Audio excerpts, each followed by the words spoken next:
Bebek mi? Bebek. Al bunu da. This is the sound of survival.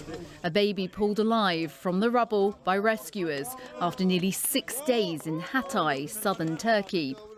And 7-year-old Ishra freed after being trapped for 136 hours. And in Syria, where fewer rescue teams are able to reach in the war-torn country, people still somehow being found. But the faith in miracles is fading.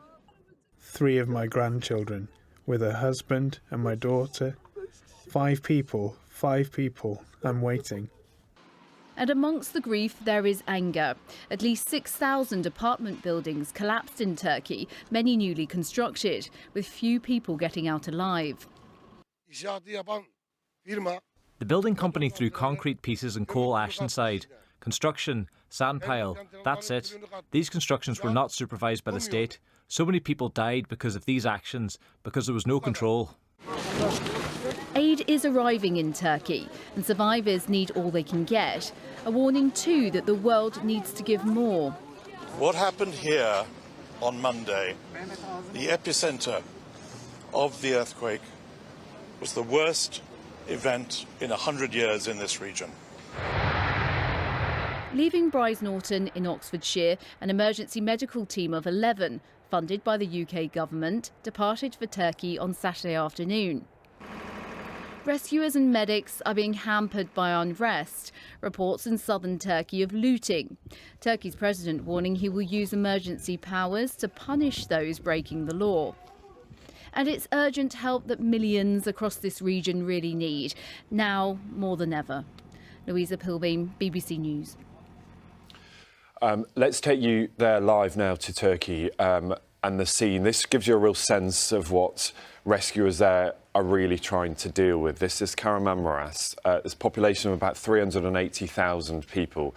That city close to the epicenter of the earthquakes that hit nearly a week ago. It was Monday when those earthquakes hit. It's not yet known quite clearly how many have died, but as we were hearing, the death toll expected to double. The UN describing this as the worst tragedy that they've seen in 100 years.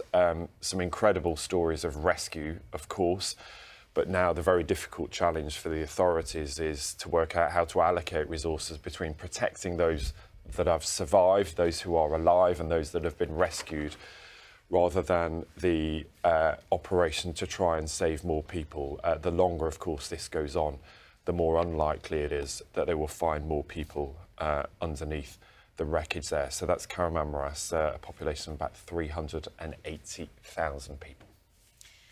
All throughout the week, we have been hearing stories of the remarkable rescue efforts that have been taking place. Take a look at this. This is Dr. Malcolm Russell, and he is the medical director at the UK International Search and Rescue Team. This is the moment he found a man who'd been buried under rubble for 5 days in Hatay in Turkey, a southern province. Hello. It's Malcolm. The doctor. Is it okay? Okay, yeah, okay. Gives you a real sense there of what those rescuers are dealing with just to get people out of that wreckage. Well, earlier we heard from Dr. Malcolm Russell, who was in that video. He told us about that incredible rescue. That operation took approximately 20 hours of digging. I was one of 4 medics in that team, and the team had to basically go through one building that was still standing, tunnel through the wall of that building, and then out through that wall into the wall of the collapsed building, and then effectively mine a small tunnel to where they could hear 2 people tapping. The team worked in shifts.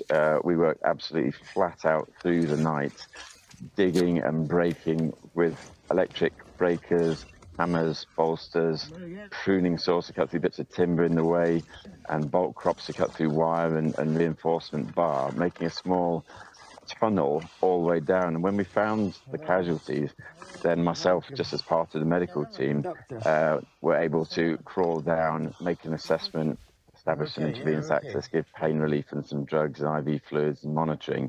And so what you saw in the video was me effectively doing a patient check. We did already removed one lady, and I was going just to check that that gentleman was okay, assess how far we'd got as we planned his extrication.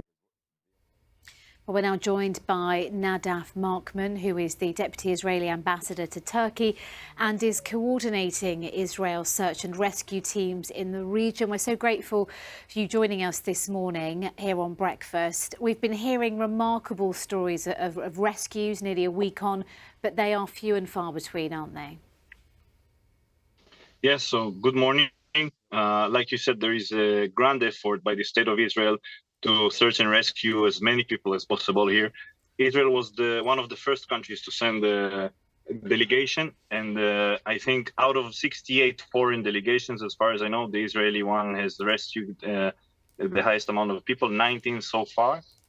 I think that it's coming to an end now, that all the efforts, have been there on the field for 7 days. And now the probability of finding people alive is unfortunately getting much lower.